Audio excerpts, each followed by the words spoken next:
एक वक्त वो भी आया कि रूम के एक शहर को की तरफ आप फतह करने के लिए कदम उठाए। उस शहर का जब सदर गेट करीब आया तो तकरीबन 1000 यहूदी निकल के बाहर आए और अपने साथ में एक बहुत बड़े पोप को लाए। चलो उमर आ रहे हैं मदीने से, उनसे मुनाजरा करेंगे। जैसे ही सदर गेट में कदम रखा हजरत उमर फारूक आदम ने, लोगों ने वही रोक दिया, उमर रुको, बाद में रखना कदम, पहले मुनाजरा होगा। ठीक है, जो अपने साथ में बहुत बड़ा जानकार आदमी लाए थे वो, जैसे अपने यहां आलिम, वो भी इल्म रखने वाला था उनका, आया सामने। जैसे ही हजरत उमर के करीब आया उसने उमर का चेहरा देखा, सामने से देखा, पीछे देखा, दाईं तरफ देखा, बाईं तरफ देखा और एक मर्तबा निगाह बांधकर उमर का चेहरा देख के बोला, उमर हो गया मुनाजरा, कलमा पढ़ा लो। क्या बात है, जिंदाबाद। जोर से नहीं बोलोगे, क्या हाथ नहीं उठाओगे, कहा उमर हो गया मुनाजरा, कलमा पढ़ाओ। फौरन फारूक आदम ने कलमा पढ़ाया। जैसे ही कलमा पढ़ा इन्होंने, खुदा की कसम तकरीबन 1000 यहूदी सामने आके बोले, उमर ये क्या किया? कहा मुझसे मत पूछो। क्या बात है, मुझसे मत पूछो, अपने बाप से पूछो। लोग मुखातब हुए, तुम्हें कलमा पढ़ाने लाए थे हम, उमर से मुनाजरा के लिए लाए थे हम। कहा हो गया मुनाजरा।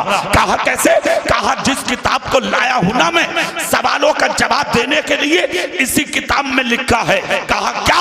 कहा ये इलाका जिसके हाथ से फतेह होगा वो सामने वाली पहाड़ी से आएगा, उसके घोड़े का रंग ये होगा और उसका नाम क्या होगा वो मैं नहीं खोलूंगा, तुम खुद पढ़ोगे। मगर इस किताब में लिखा है जिसके हाथ से ये इलाका फतेह होगा उसके जिस्म पर जो कमीज होगी उसमें 17 या 19 पहमद होंगे। पहमद गिन के मैंने कलमा पढ़ लिया, नाम देखकर तुम कलमा पढ़ लो। बेशक क्या बात है, बहुत तो जिंदाबाद। लाओ किताब। किताब सामने की गई। तकरीबन 1000 यहूदियों ने जब उस पर नजर दौड़ाई तो उस किताब में लिखा था जिसके हाथ से ये शहर फतेह होगा उसका घोड़ा पश्चिम की तरफ से पहाड़ी से आएगा, रंग घोड़े का ये होगा, उसके जिस्म पर जो कमीज होगी उसमें 17 या 19 पहमद होंगे और उसका नाम उमर बिन खत्ताब होगा। क्या बात है, जिंदाबाद। इतना सुनना था, हजारों लोगों ने कलमा पढ़ा, मुसलमान हो गए। सहाबाए किराम दामन पकड़ के बोले, उमर आज समझ में आया कि इन पहमदों का कुर्ता पहनने की हिकमत क्या है। से आजम बमने बेसरो सामा मददे क़िबला-ए दी मददे काबा ईमा मददे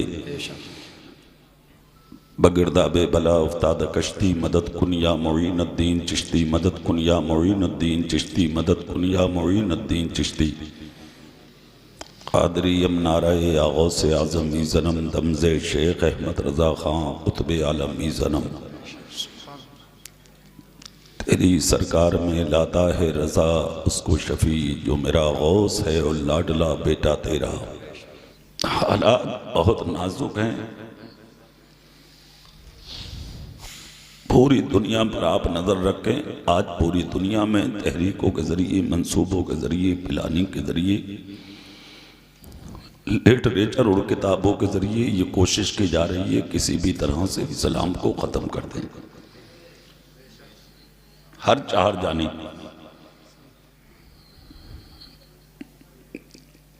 आपकी नज़र भी होगी इन चीज़ों पर। सोशल मीडिया का ज़माना है, आप पढ़ भी रहे हैं और सोशल मीडिया के जरिए सुन भी रहे हैं। ये तो करम है परवरदिगार का कि 1000 कोशिशों के बावजूद इस्लाम आज भी सलामत है। बेशक, सुभान अल्लाह, सुभान अल्लाह। जोर से बोल के दिखाओ सोड़ा, है ना?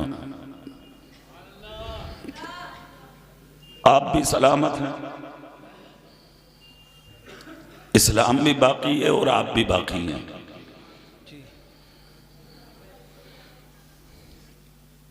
इस्लाम की हिफाजत को हमारा रब करेगा। क्या बात है, सुभान अल्लाह। समझ रहे हैं? कभी कभी ऐसा होता है कि आपका अमल आपकी जान बचा लेता है। कभी कभी समझ भी नहीं पाते हैं आप। कोई काम आदमी ऐसा कर जाता अपनी जिंदगी में कि सिर्फ वो अपने आप को नहीं बल्कि पूरी बस्ती को बचा के ले जाता। हुज्जतुल इस्लाम इमाम गजाली का एक कौल सुने, सुभान अल्लाह बोले, मैं सुना दूं आपको, शुरू में ही सुना दूं। सुभान अल्लाह, पूरी ताकत से बोल के दिखाओ। सुभान अल्लाह, सुभान अल्लाह। माहौल बना लो, माहौल। हाँ, इतना मजमा नहीं है जितना आप समझ रहे हैं, ठीक है? थोड़ा सा आप बोलेंगे तो माहौल बनेगा। कहते हैं कि आप जिन इलाकों में रहते हो, जिन बस्तियों में, जिन शहरों में, जिन कस्बों में, जिन खत्तों में, जिस जहत में आप अपनी जिंदगी को बसर करते हैं, कभी कभी ऐसा भी होता कि हम घर से निकले अपने, हमने रास्ते में देखा कि कोई बच्चा है बैठा हुआ है सामने, फटा हुआ लिबादा है उसका, आधे जिस्म पर कपड़ा और आधा जिस्म उसका बरहना, गर्दो गुबार में अटा हुआ है बच्चा। उसके मुंह से थूक टपकता है, राल टपकती है, जिसे देखकर आप घिन करते हैं, निकल जाते हैं। सैकड़ों ने देखा नजरअंदाज किया, चले गए। अरे यार क्या है ये, गंदा बच्चा पड़ा है, इसके मुंह से थूक निकल रहा है, कपड़ा फटा हुआ है, जिस्म इसका नंगा है, बरहना पड़ा है, बच्चा गर्दो गुबार में अटा, नजरअंदाज किया, चले गए। कितने ऐसे होते हैं जो ठोकर मार के भी चले जाते हैं। हुज्जतुल इस्लाम इमाम गजाली फरमाते कि उन्हीं आने वालों में कोई ऐसा भी होता जो अपने हाथों से उसके चेहरे को साफ कर देता है। बेशक, क्या बात है। उसके मुंह से निकलता हुआ थूक अपने हाथों से साफ करता है, कपड़ा लेके उसे पहना देता है, उसके बाल से गर्द को झाड़ देता है। हुज्जतुल इस्लाम इमाम गजाली फरमाते कभी कभी अल्लाह तुम्हारे इसी अमल से तुम्हारी बस्तियों को बलाओं से बचा लेता है। बेशक, क्या बात है। जिंदाबाद, जिंदाबाद। बहुत अच्छा। आपको एहसास भी नहीं हुआ, आपको पता भी नहीं, आपको मालूम भी नहीं, बस्तियां बच जाती हैं, इलाके महफूज हो जाते हैं।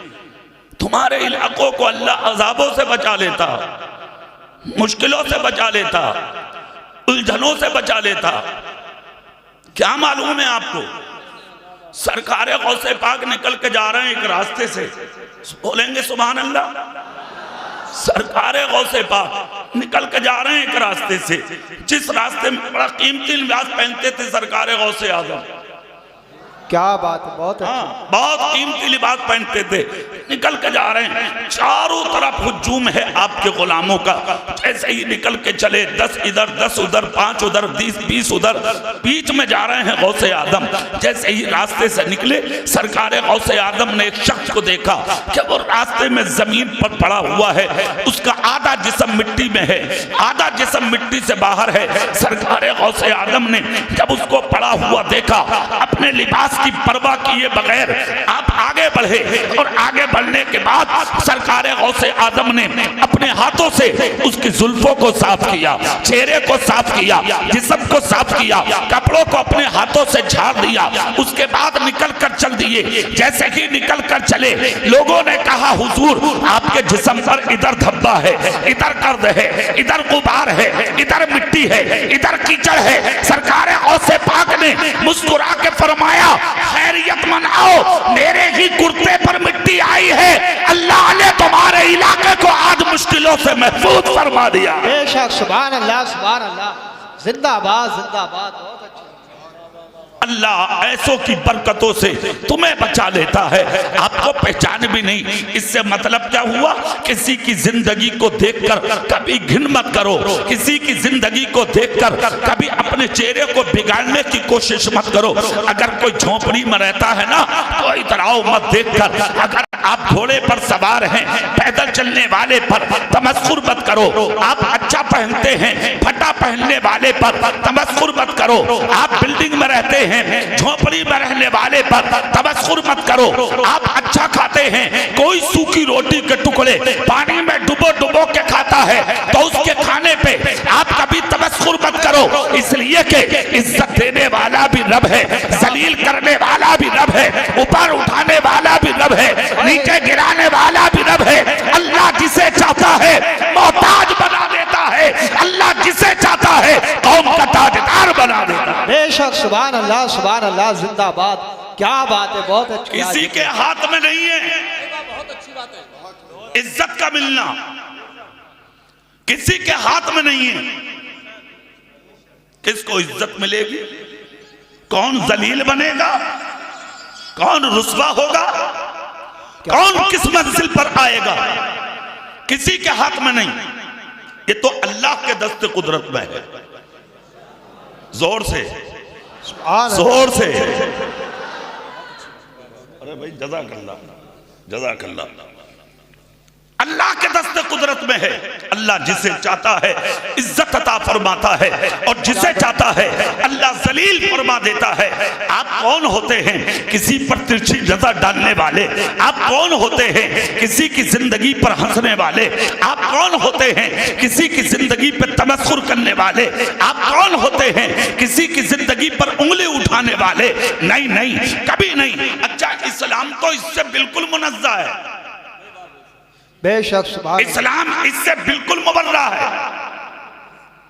इस्लाम ये इजाजत ही नहीं देता कि आप किसी पर उंगली उठाएं। इस्लाम ये इजाजत नहीं देता आप किसी का तबस्सुर करें। इस्लाम इसकी इजाजत नहीं देता आप किसी की मजाक बनाएं। इस्लाम इसकी इजाजत नहीं देता आप किसी पर यानी कि तबर्रा करें, उंगलियां उठाएं। नहीं, इस्लाम तो ये कहता है जो अपने लिए पसंद करते हो वही अपने हर मुसलमान भाई के लिए पसंद करो। बेशक सुभान अल्लाह। जोर से। क्या बात है। हाँ, आपके हालात तो देखे हमने। आपको अगर अच्छे से टुकड़ा मिलने लगा ना, आप अपने भाई को जूतियों में रोन देते हो। थोड़ा सा कमाने लगे, आप पड़ोसी पर निशाना तानने लगते हो। बेशक। चंद सिक्के का आ गए तुम्हारे हाथ में, चंद पैसे क्या कमाने लगे, आप दूसरों पर उंगलियां उठा देते हो। हमने देखा है अमीरों को, हमने देखा है दौलतदारों को। और तुम कितने बड़े अमीर हो भाई, कितनी दौलत है आपके पास? 1,00,000 2,00,000 करोड़ क्या है आपके पास? कितनी दौलत दी थी अल्लाह ने हजरत उमर फारूक आजम को। है क्या बात है, बहुत अच्छे। जिंदाबाद। जानते हैं आप, क्या जुमला। 22 लाख मुरब्बा मील का मालिक, जिंदाबाद। आधी दुनिया का बादशाह, अमीरुल मोमिनीन थे जिस दिन बने। और वो अमामा जब उमर के सर पर रखा गया, मुसल्ला मेरे रसूल का जब उमर फारूक आजम के हिस्से में आया, खुदा की कसम जो लिबास था आपके जिस्म पर, आपने वो कुर्ता निकाल के उल्टी में टांग लिया। जिस कुर्ते में 17 या 19 तकरीबन पहमद लगे थे, उसको ज़ेबतन किया। आपके खानदान वालों ने, सहाबाए किराम ने कहा उमर ये क्या किया? आंख से आंसू आ गए, कहा खामोश रहो, आज उमर की जिम्मेदारी बढ़ चुकी है। सुभान अल्लाह। जिंदाबाद। अच्छा, एक बात और सुन लो मेरी, बिला वजह थोड़ी उम्र को याद रख रही है आज तक दुनिया। क्या बात, बहुत अच्छी बात। 1500 साल हो गए अपने बाप दादा को भूल गए लोग, मगर खत्ताब के बेटे उमर को कोई नहीं भूला। क्या बात है, जिंदाबाद। बहुत अच्छा। जुमा पढ़ने जाते हो, तुम्हें जुमे के 2 रकात नमाज फर्ज बाद में अदा की जाती है। पहले इमाम मिंबर पर खड़े होके खत्ताब के बेटे उमर का खुतबा पढ़ता है। मतलब क्या हुआ? तुम्हारे सजदे बाद में होंगे, पहले अबू बकर और उमर के नाम का खुतबा पढ़ा जाएगा। बेशक। सुभान अल्लाह। जिंदाबाद। अच्छा, सवाल यह है कि क्यों, इस वजह पर गौर करना है हमें। क्यों याद रख रही है दुनिया उन्हें, क्यों नहीं भूल रही है दुनिया उन्हें? अच्छा, राज तो है हर काम में, हाँ राज तो है। क्यों पहना था फारूक आजम ने वो कुर्ता? हाँ, सहाबा ने जब सवाल किया था ना कि क्यों पहना, तो फारूक आजम रो के बोले जिम्मेदारी बढ़ गई, जिम्मेदारी। हाँ, मगर अब देखें इसमें हिकमत। अच्छा, एक बात और बता दूं मैं आपको, सहाबाए किराम मेरे नबी के वो सच्चे गुलाम हैं। जज़ाकल्लाह, जज़ाक। तुम सुभान अल्लाह कहते रहो, ना बोलोगे तो अच्छा, सुभान अल्लाह भी बोल दो भैया। अच्छा, तो आज तो अपना हाथ में है मामला, जैसे दिल करो ऐसा कर लो ना। ना जितने तुम हो ना, तुम्हें तो भाग भाग के भी लपेट लूंगा। हाँ, अल्हम्दुलिल्लाह, अल्लाह का शुक्र है। जोर से बोलो, हाथ उठा के बोलो सुभान अल्लाह। अरे 1500 साल हो गए, आज तक दुनिया उमर को नहीं भूली, क्या बात है, क्या बात। उस्मान गनी को नहीं भूली, मौला अली को नहीं भूली, अबू बकर सिद्दीक को ना भूली। अरे और तो और जो इनकी चौखटों के भिखारी हो गए उनको ना भूली। क्यों नहीं भूली? इसलिए ना भूली जो नबी का हो जाता है जमाना, उसी की चौखट का भिखारी बन जाता है। क्या बात है, सुभान अल्लाह, सुभान अल्लाह, जिंदाबाद जिंदाबाद। क्या पैगाम अच्छा, है? क्यों नहीं भूल रही है दुनिया इन्हें? पीछे वाले लोग जो आ रहे हैं, जिसको जहां जगह मिले वहीं बैठ जाओ, खड़े मत हो, डर लग रहा देख के कोरा, किसी का चेहरा पहचान थोड़ी हो रही है। जोर से बोलो सुभान अल्लाह। हाँ, अरे यार अपनों से डर लगे, कोरे में अंधेरे में पता थोड़ी है कुछ। जिसे जगह जगह मिल रही है वहीं बैठ जाओ, हाथ उठा के बोलो या रसूल अल्लाह। जोर से बोलो। हाँ, क्यों नहीं भूल रही है दुनिया? आपका आलम तो यह है, यहां आपकी कब्र पे मिट्टी गई और उधर तुम्हारा जिक्र खत्म। हाँ, हमारे जिक्र की बात कर रहे हो कारी साहब, लठियां चल रही हैं घर में। हाँ, कह रहे बोले भाई अब बैठ जाओ, मेहमान ऐसा आप बार बार थोड़ी आएंगे। बोले और बोले ऐसा करो, अब बंटवारा भी कर ही दो। दफन के दिन ही हो रहा बंटवारा, ले कर ले दलाली, कमा हराम, प्लॉट तूने खरीदे, जमीनें तूने ली, दलालियां तूने की, हराम तूने कमाया, दूसरों की जमीनें तूने हड़पी, झूठ तूने बोला, मजे औलाद ले रही है और पिटाई कब्र में तेरी हो रही है। तुझे क्या मिला? तुझे क्या मिला? झगड़ा चल रहा तेरी औलाद में, तेरी कब्र पे कोई फातिहा पढ़ने वाला नहीं, कुरान पढ़ने वाला नहीं, हाथ उठा के कुरान की तिलावत करने वाला नहीं। क्या मिला तुझे? दूसरों का दिल दुखा के, दूसरों पर जुल्म करके, दूसरों पर ज़्यादती करके, दूसरों का दबा के, हक तलफी करके तुम्हें मिला क्या? इंसाफ तेरी जबान पे कभी नहीं आता, तेरे दिमाग में कभी नहीं आता। कमाते हो झूठ बोल के, हराम करके, दलालियां करके, दूसरों का दिल दुखा के। क्या इसी का नाम अमीरी है क्या? बहुत अच्छे। मिला क्या तुझे? इधर कब्र में गया तू और इधर तेरा जिक्र खत्म, तेरे चर्चे खत्म, तेरी औलाद तुझे याद नहीं रखती, तेरा खानदान तुझे याद नहीं रखता, तेरे रिश्तेदार तुझे याद नहीं रखते। क्यों नहीं भूला जा रहा है आज तक उमर को? खुदा की कसम मैं बताता हूं आपको, कमाया उमर ने भी था और कमाया हजरत उमर की औलाद ने भी था। बेशक, क्या बात है। हाँ, मुल्क शाम भेजे बेटे, काफिला मदीने से निकला। कहां से निकला बोलो जोर से? मदीने से। मुल्क शाम गया काफिला कमाने के लिए। जब कमा के वापस आए हजरत उमर के बेटे, और मदीने में जब काफिला दाखिल हुआ तो हजरत उमर अपने बेटों के लिए बाहर चले गए मदीने से। जैसे ही बेटे आए तो देखा कि सबकी पोटली थोड़ी छोटी है और उमर के दोनों बेटों की पोटली थोड़ी बड़ी है। रास्ते में कुछ नहीं कहा। जब मगर माल की पोटली घर में आ गई तो हजरत उमर बोले अपने शहजादों से, मेरे बेटो इधर आओ। तो हजरत अब्दुल्ला आए पहले। जी अब्बा हुजूर बताइए। कहा बेटा मैंने देखा मदीने वाले साथ में थे। कहा जी। कहा मगर एक बात बताओ, तुम्हारी पोटली बड़ी है, मदीने वालों की पोटली छोटी है, तुम्हारा माल ज्यादा क्यों है? सुभान अल्लाह सुभान अल्लाह। मेरा बेटा रात को 1 लाख रुपए लेके जेब में रख के आ गया। कभी पूछने की जसारत की कि ये आया कहां से? पूछा कभी? किस पर जुल्म किया, किसका कत्ल किया, किसका मर्डर किया, किसकी जमीन हड़पी, कहां दलाली की, कहां हराम कमाया, कहां से लाया? जुआ तो नहीं खेला, सूद तो नहीं लिया, ब्याज तो नहीं लिया, कभी पूछा है तुमने? लाखों सलाम हो हजरत उमर पर।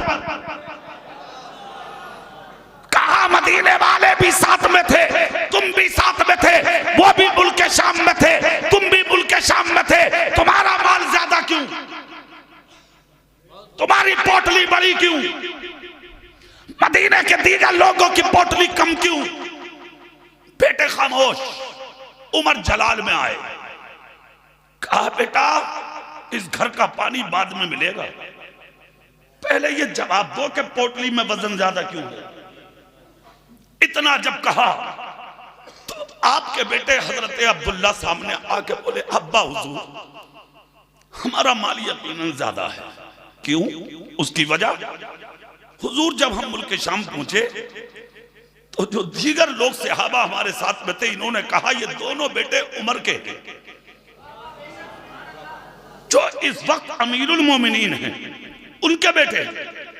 आपका नाम जब लिया तो लोगों ने हमें फायदा ज्यादा दिया। अब उमर का इंसाफ देखें। हजरत उमर बोले कितना ज्यादा है ये बताओ। बेटों को मालूम था का इतना ज्यादा। कहा इस माल को अलग करो। कहा हुजूर नफा है, इसका मतलब? हजरत उमर बोले नफे की बात करते हो? तुम्हारा बाप का इतना बड़ा था कि मेरे नाम का मुल्क शाम में फायदा मिलता? ये मकाम मुझे मुस्तफा के मुसल्ले से मिला है। जोर से जोर से। और तुमने इस चीज का फायदा लिया है कि ये अमीरुल मोमिनीन के बेटे हैं, तो ये मिल्कियत तुम्हारे बाप की नहीं, ये तो सदका रसूल पाक का है। ए मेरे शहजादों, मैं जब तक इस मटके का पानी नहीं पीने दूंगा, जब तक कि ये इंसाफ ना कर दूंगा।